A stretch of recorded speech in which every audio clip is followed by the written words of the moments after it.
दोस्तों, पूरे देश के लोगों को गुस्सा आ गया जब उन्होंने राहुल बाबा को ये कहते सुना। 15 मिनट नहीं लगते। मैं आपको बता रहा हूं, हमारी सरकार होती ना, उठा के फेंक देते चाइना को बाहर। मुझे भी गुस्सा आ गया जब मैंने राहुल जी से कहते सुना, उठा के चाइना को 100 किलोमीटर पीछे कर देते। मगर इसमें इस प्रधानमंत्री में मैं बता रहा हूं आपको। देखिए, आप लोग यार उन्हें गलत समझते हैं। एक्चुअल में आप उन्हें नहीं जानते। एक्चुअल में थोड़ा कॉमेडी करते हैं। देखो, वो बड़े हस्ती हैं। अगर वो छोटे मोटे कॉमेडी करेंगे तो अच्छा लगेगा क्या? अब बताइए, इससे बड़ा कॉमेडी और क्या हो सकता है कि मेरी सरकार रहे तो 15 मिनट में चीन को भगा दूंगा। क्या राहुल बाबा को ये पता नहीं होगा कि 1962 में किसकी सरकार थी? और उन्हें पता नहीं होगा कि सरकार उन्हीं की थी और खुद उनके परनाना श्री जवाहरलाल नेहरू जी उस वक्त प्रधानमंत्री थे और उनके हाथों में ही पूरी की पूरी सत्ता थी। और उस वक्त चीन भारत के अगल बगल नहीं भटक रहा था, वो भारत के अंदर घुस गया था। और जवाहरलाल नेहरू जो उनके परनाना हैं, उन्होंने तो यहाँ तक कह दिया था कि असम के लोगों को कि अब आप लोग अपनी सुरक्षा खुद देखो। इसके लिए उनकी कड़ी आलोचना भी हुई थी। आपको क्या लगता है कि राहुल गांधी को इतिहास नहीं पता कि क्या हुआ है?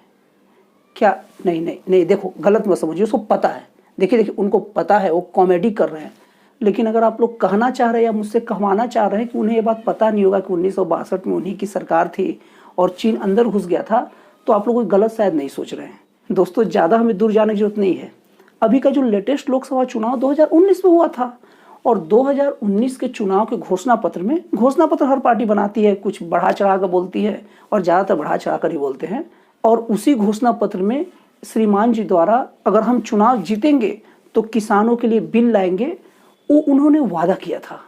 और बीजेपी की सरकार आई तो लगभग वही सीधे वो बिल लेके आ गई। तो अब राहुल गांधी जी इसका विरोध कर रहे हैं। अरे भाई, राहुल गांधी जी को जब 1 साल पहले की बात नहीं याद है तो आप कैसे उम्मीद कर सकते हैं कि वो 58 साल पहले की बात याद रखेंगे? क्योंकि 1962 के हिसाब से कितना होगा? 1 2 3, हाँ 58 ही होगा जहाँ तक मेरा कैलकुलेशन है। तो यार कैसे कर रहे हो यार? वो 1 साल पहले पुरानी बात भूल जाते हैं। अब देखिए, राहुल गांधी जी बेचारे ये बात भूल जाते हैं कि ट्रैक्टर पर जब उन्हें किसान रैली के विरोध में चलना है तो ट्रैक्टर में सोफा नहीं लगवाना था। अब उनके कोई समर्थक उनको याद नहीं दिलाए होंगे, भले उनको एकदम अच्छे से एकदम धो दिए होंगे कि तुमने बताया क्यों नहीं कि ट्रैक्टर में गद्दा नहीं रहा था, मेरे को गद्दा लगवा के दिखवा दिया। देखिए, गांधी जी बोले तो समझिए ना कौन गांधी जी, वो नहीं, ये गांधी जी। देखिए राहुल गांधी जी, ऐसा नहीं कि लोग आपको समझाए नहीं होंगे, आपको लोग समझाना चाह रहे होंगे, लेकिन आप चाटुकारों के बीच में घिरे रहते हैं, उनकी बात मानते हैं। और समझाने वाला यह डर गया होगा कि मैं अगर आपको समझाऊंगा, बोल दिया कि इसमें गद्दा नहीं लगना चाहिए, तो कहीं आप भड़क न जाए। और जो आपके चाटुकार हैं, जैसा कहते हैं, आप बिना सोचे समझे उनके बातों में आ जाते हैं।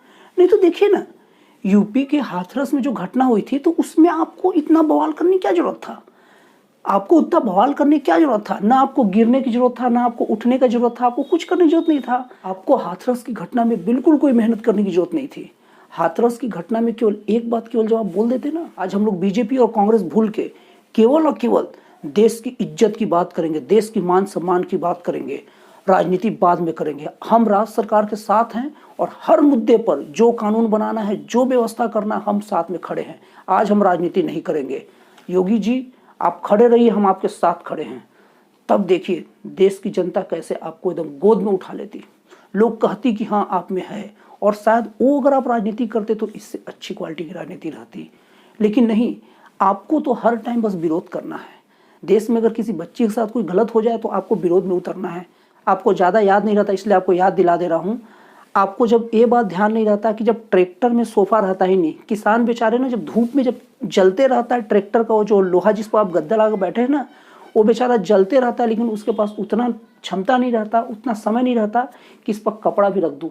बेचारा उसी पर बैठ जाता है, थोड़ा देर बाद वो जलन भी खत्म हो जाता है। उसके काम का इतना बोझ रहता है, इतना काम का टेंशन रहता है। तो आप तो ये भी भूल गए कि यहाँ गद्दे नहीं रहते, इसको हटवाना है। और आप बैठने के पहले भी नहीं बोले कि यार हटवा दे तो अच्छा रहता। अगर हो सके तो याद कीजिए 16 दिसंबर 2012, जिस दिन निर्भया के साथ हुई दरिंदगी का गवाह पूरा देश बना था। लेकिन मैं आपको याद दिला दूं राहुल जी कि उस वक्त दिल्ली में सरकार भी कांग्रेस की थी और देश में सरकार भी कांग्रेस की थी।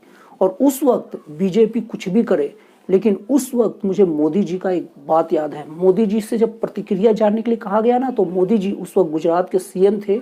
उन्होंने एक बात कहा था कि एक ऐसा मुद्दा है कि मैं कुछ नहीं बोल सकता, ये बहुत सेंसिटिव मुद्दा है, मैं इसमें कुछ भी नहीं बोल सकता, ये बहुत ही संवेदनशील चीज है। लेकिन आपको ये चीज समझ में नहीं आई। आपको तो हर जगह बस के राजनीति करनी है। आप कम से कम देश की बेटियों की इज्जत के नाम पर राजनीति मत करिए, देश की सुरक्षा के नाम पर राजनीति मत कीजिए कि 15 मिनट में उठाकर चीन को बाहर कर देते हैं।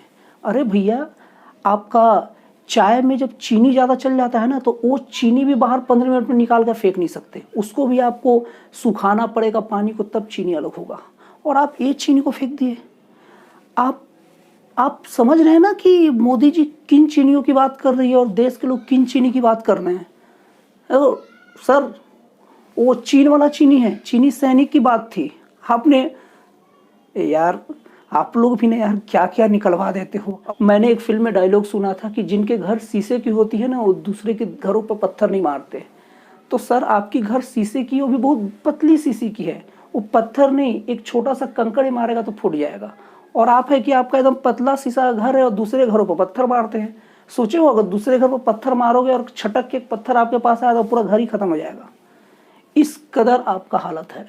तो फाइनली ये वीडियो मैंने राहुल जी को ये बताने के लिए बनाया है कि कुछ भी सोचा कीजिए, कुछ भी बोला कीजिए तो आप सोच समझ के बोलिए, और बोलने के पहले तो आप पढ़ लिख लिया कीजिए। आप देश के होने वाले प्रधानमंत्री हैं। तो बस अब इतना ही। और हाँ, राहुल जी नाराज मत होइएगा प्लीज़।